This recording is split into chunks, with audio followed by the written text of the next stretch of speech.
Marquette, Michigan. This would be the actually the largest city on the Upper Peninsula, about 20,000 people.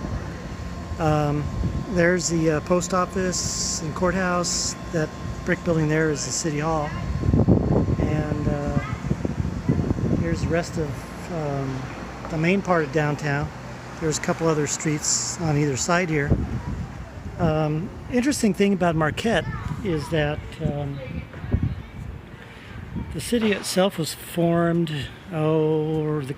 in the mid-1800s when iron ore was discovered here, and they eventually named the city for Father Jacques Marquette, who was a French missionary priest. He was originally stationed over at Sault Ste. Marie on the eastern end of the Upper Peninsula, and then what did he do? He made his way actually over into Illinois, and then was told about this river that went from the northern part of what is now the United States down to the Gulf of Mexico. So he went to check it out, and he made his way over there to the river, and then made his way almost as far down, well, about 400 miles short of the Gulf of Mexico, and he started seeing Indians down that way that had European type of trinkets, and so he was concerned that he might be running into some Spanish conquistadores, military guys. So they turned around, came back up the Mississippi River, and then made it over to what is now Chicago.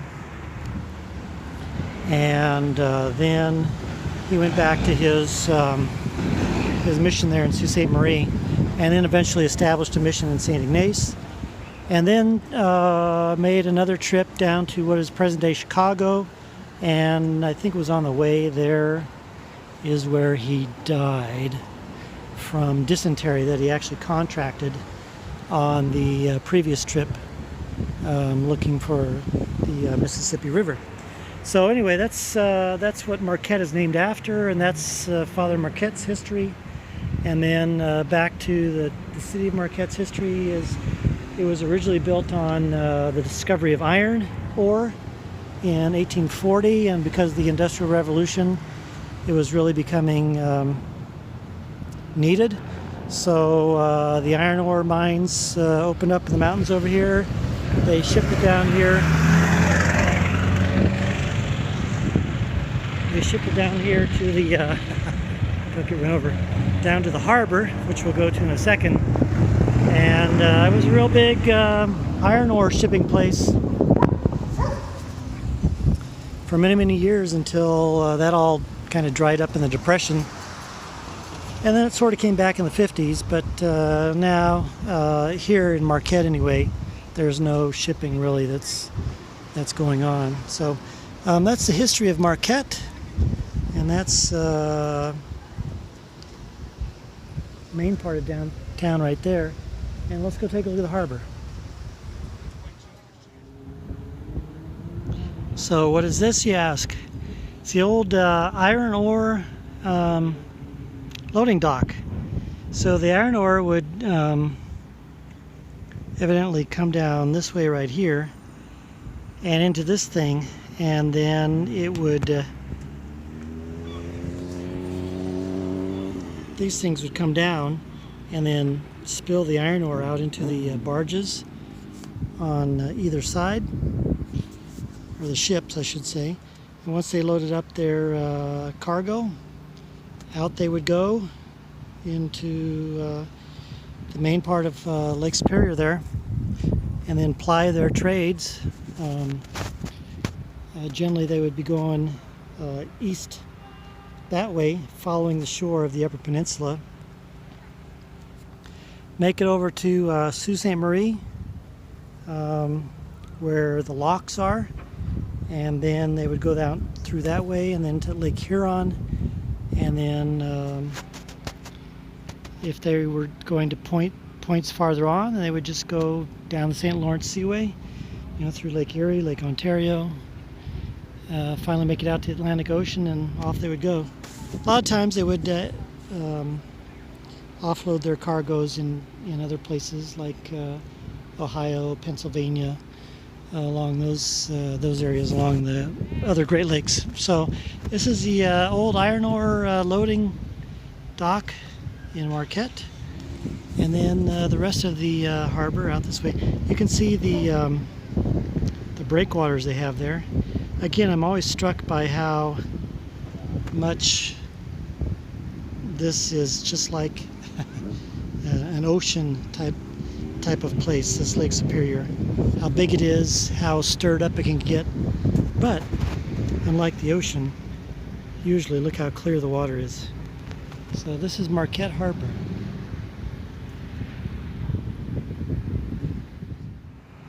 And then looking back to Front Street in Marquette, something I found here about Marquette is it's one of those little towns that's kind of out there, out in the middle of nowhere, so to speak, just like the little towns I crossed through in the heartland and the Midwest. It's one of those little towns that hasn't really died.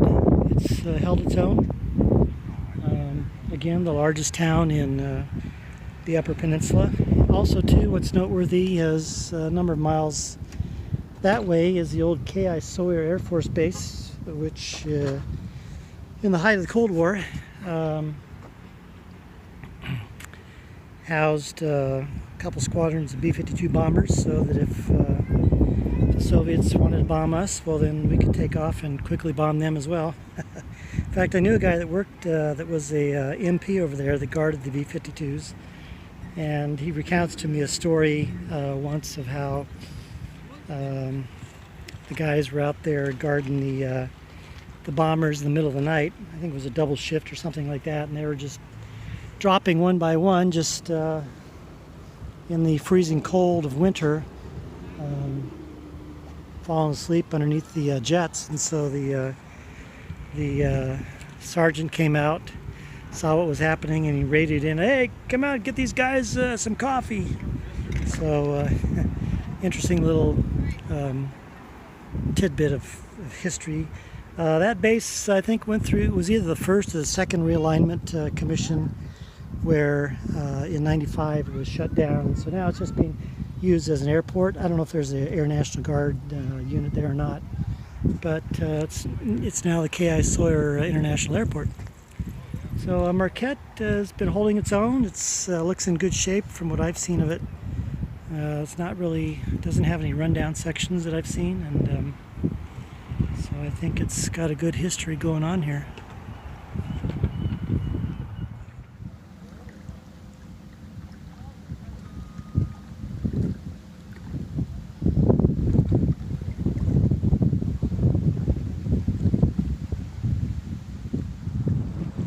Good morning. Heading out of Marquette along what's known as the Iron Ore Heritage Trail. The North Country Trail also uses this. Going to a place called Harvey. I think I'm going to stop at a barbecue place for breakfast. But along the shore of Lake Superior here. And the interesting thing is there's been a lot of bicyclists that have been using this here trail. In fact, here come a couple more right now. But I probably passed bicyclists every 3 to 5 minutes. So it's a pretty popular trail. Sultry day, probably 70 or so. But it feels a whole lot more like that because it's really humid. It's supposed to be a little bit of rain, maybe this afternoon into tonight, so you know what that means. Got to use the tent. Or the secret package that I never told you about, never showed you yet. So that's it. Today is only about 13 miles. Tomorrow is only about 13 miles. It's 39 miles to Munising, and I think what I'm going to do is just pass through Munising instead of take a day off there, and then keep continuing 8 more days over to St. Ignace. I'll cut down after Munising. I'll cut inland and then down to Lake Michigan because Pictured Rocks is all full. Can't get any campsite reservations, and if I try and get in there and camp and then ranger comes by, guess who gets a fine? So no Pictured Rocks this trip. Oh well. But I'll go along Lake Michigan because that wasn't going to be my original plan, so that'll be interesting. And maybe camp on some sand dunes over there. All right, so Harvey is the next place, and then barbecue, and then I'll go till somewhere another 12 miles or so away. By the way, speaking of the town of Harvey, it was named after a guy named Charles Harvey. And what's Charles Harvey famous for? Well, he's famous for actually supervising the building of the Soo locks, which are the locks that connect Lake Superior to Lake Huron. And even though he was just a salesman, the company put him in charge of that project and he got it done. And then he went on to do a lot of other stuff around here. But anyway, building roads and railroads, and even designed the first elevated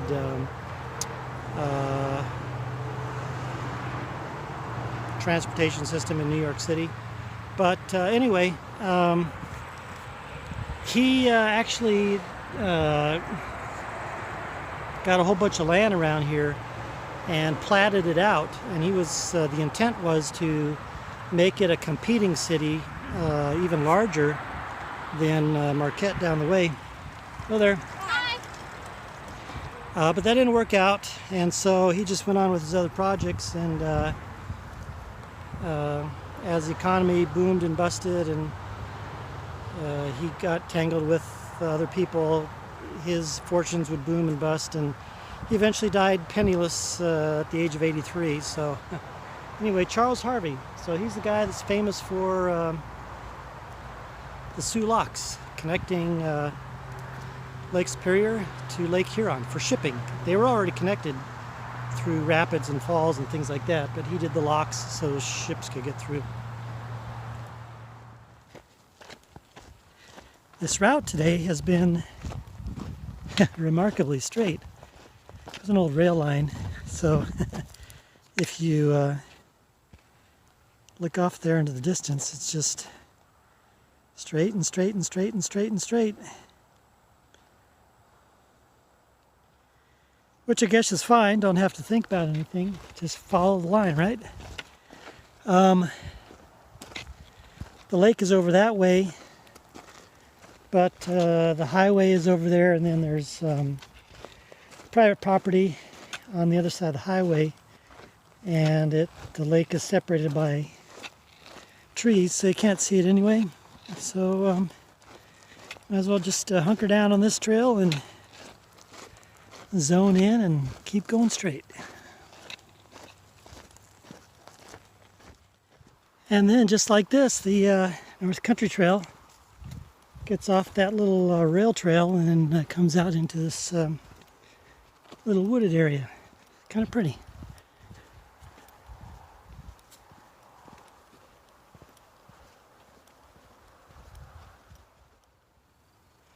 Well, it's out of nowhere these things show up.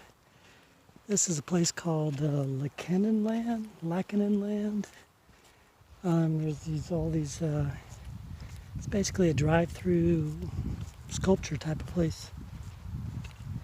Kind of interesting, you know, out of miles and miles of that straight, with a little bit of woodland, but miles and miles of straight trail, and I come across this. And this actually happens to be right towards the end of my day anyway. So it's a good little diversion at the end, especially from all the mosquitoes that have been coming out. Mosquitoes. Anyway, kind of interesting, huh? And more along here.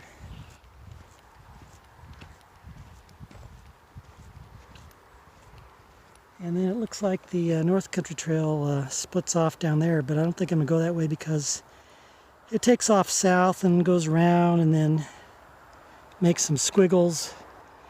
I'm just going to follow this all the way along to, I think it's called Autrain tomorrow. And then from Autrain, there's a short road segment.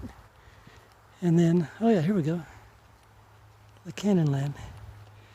And then after Autrain is back on a little bit of a snowmobile route. So, okie doke, that's it for now. And here's something else about this place. He's made it extremely sure that board members and government officials keep out, but anyone else, come on in 24/7, 365 days a year.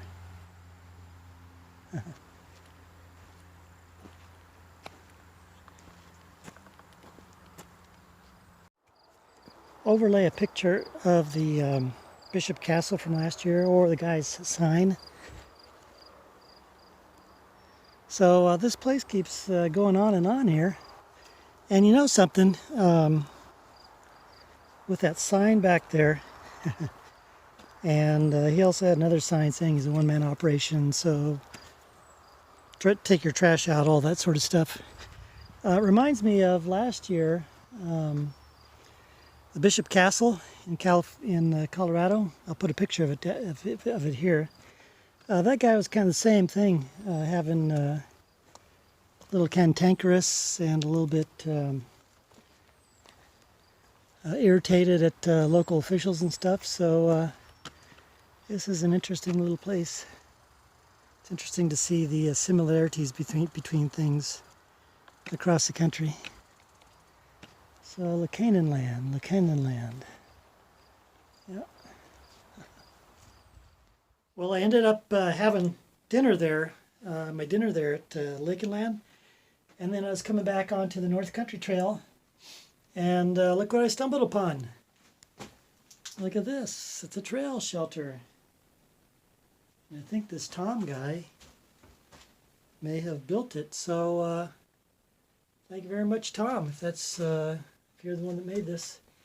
So this is about a mile short of where I was going to stay, but guess what? I'm staying here tonight. So thank you very much. Yeah, look at this place. It's got a nice roof, so I think it's going to rain tonight, so I don't have to put up a tent. And nice little rug here. Table and chair, bench. A little blanket there. Pretty nice. Pretty nice. Thank you very much.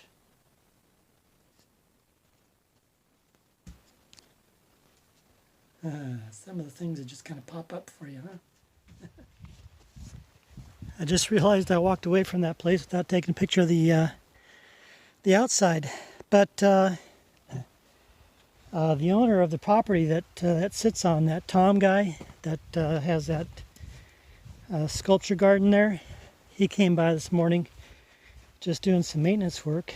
And so thank you very much, Tom, for putting that place out there, and came in handy last night. It was a real big downpour for a little bit, thunderstorm, lightning, but nice and dry. So now I'm on to Autrain today, maybe, or just short of Autrain.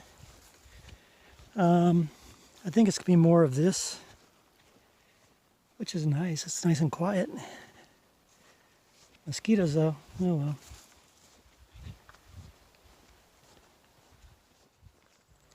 Well, here's the first place I've come along that on this trip that has a whole bunch of junked cars in the yard. They go back in there, and then they continue on here. So if you need any car parts, here's a place to come. Right here, go back in there.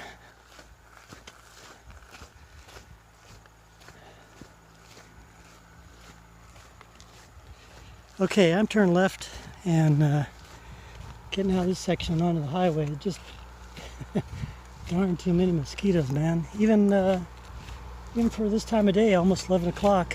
I usually don't have them at this time, so hopefully being on the highway closer to the lake, which seems to have been the thing that's kept the mosquitoes away from me. So heading out to the road, the noisy road, and not down the logging road.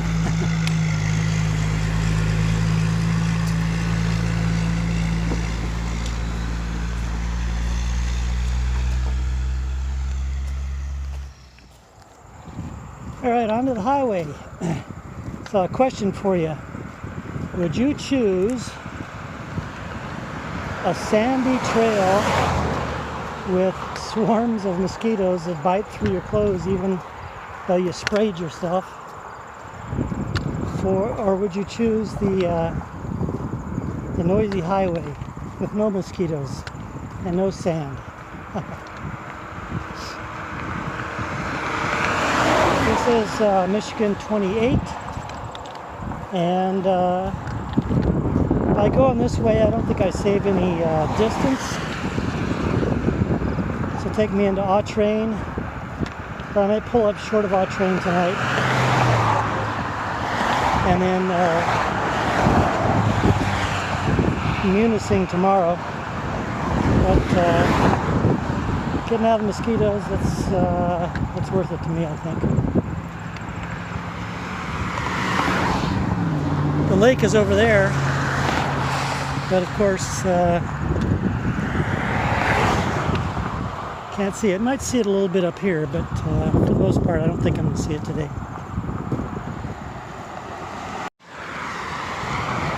Oh, and I must say one more thing. Thank you once again, State of Michigan, for this nice wide dirt margin along the side of the road, and for not really making it cambered.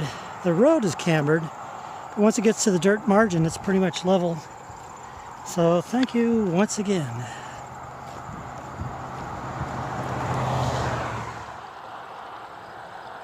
First geologic feature I've really come across here today. Shale-like formations. Almost reminds me of last year coming into Seligman, Arizona. You know, it was wide open expanse, and then as I got to the top of the hill, came across structures like this. So I got a roadside park coming up, so that's a nice little treat. I can top off my water, see exactly where I am, and where I'm going to go.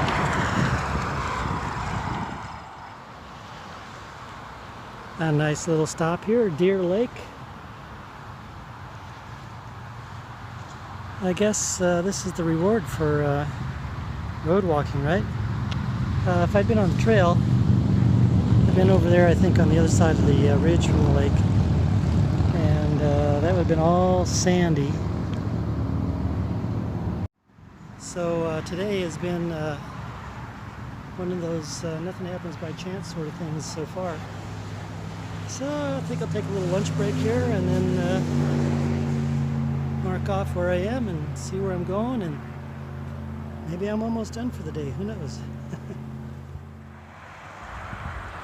Well, this looks delicious, huh? Lake Superior, this is Autrain Bay, and then this point, I forget what it's called, on the other side is Munising, and that island out there, I think it's Grand Island, is that what it's called? Yes, that's Grand Island. And then beyond on the other side is Pictured Rocks. Pictured Rocks, National Lakeshore? That was my original plan to get over there to Pictured Rocks. I don't think it's going to happen. All the campsites are full. I think I've already mentioned that. I'm going to try one more time when I get into Munising, just to see if there's been any last minute cancellations on any of those campsites. It's like a 45-mile trail, so I'd have to get probably at least 2 of the campsites, but I don't know if that's going to happen or not. And the visitor center is closed, so there's no one that I can really talk to try and finagle a spot. And I don't really want to risk just going in there without a permit, because I understand that their visitation is actually up about 7% this year, because everybody's got all cabin fever, so they're all out there doing camping stuff and all that. So anyway, that's the plan. I'll try and get into Pictured Rocks. I don't think it's going to happen. Then if not, I'll cut over, and I'll show you here on the map. I'll cut over towards Newberry, but then drop down in between those 2 lakes there. I think it's a place called Curtis. I think there's a little general store there. And I'll then from there go down to Nabinwe. I got a package waiting for me in Nabinwe. It says it's there. And then I'll travel along Lake Michigan there till I get into St. Ignace. And then from there, if I'm ahead of time, maybe I'll take a couple days, go over to Mackinac Island. I don't know. We'll see. Anyway, on into Autrain today, or just outside of Autrain into, I'll just camp on some Forest Service land. There's a little triangle Forest Service land that comes right up to the highway here. And hang out in the woods tonight, and then on to Munising tomorrow. Ooh, boy, that one smelled. I'm definitely in deer country. A couple miles back, I passed a young male deer that looks like recently had been hit and was laying there on the side dead. Didn't smell or anything. This one here, I can still smell it. Yuck. So maybe I'll get to see some deer tonight, huh? Look what I found here. A nice little beach. I took the opportunity to dump out all that yucky water that I got from the roadside park over there and fill it with lake water here. Tastes a lot better. Of course I'm filtering it, but man, I don't know what was wrong with that water, but it had a metallic taste. It was all yellow. Eesh. But nice, clean, clear water here. Listen to the waves. And I'm wondering if maybe we might be able to camp on the beach over there. This might be all public land, so I'll have to check it out.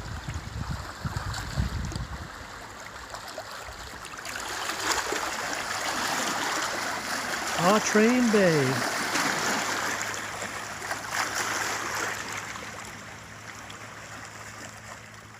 Look at this glassy morning stillness. Huh. This Autrain Bay. And for once, I didn't leave real late.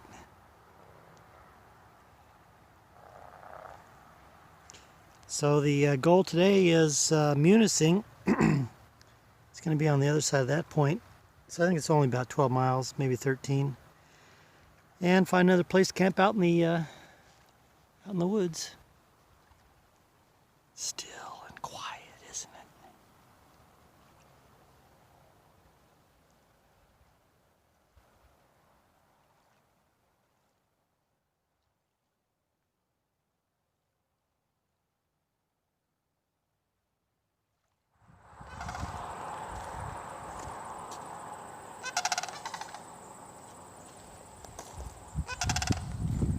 These guys certainly are loud, aren't they?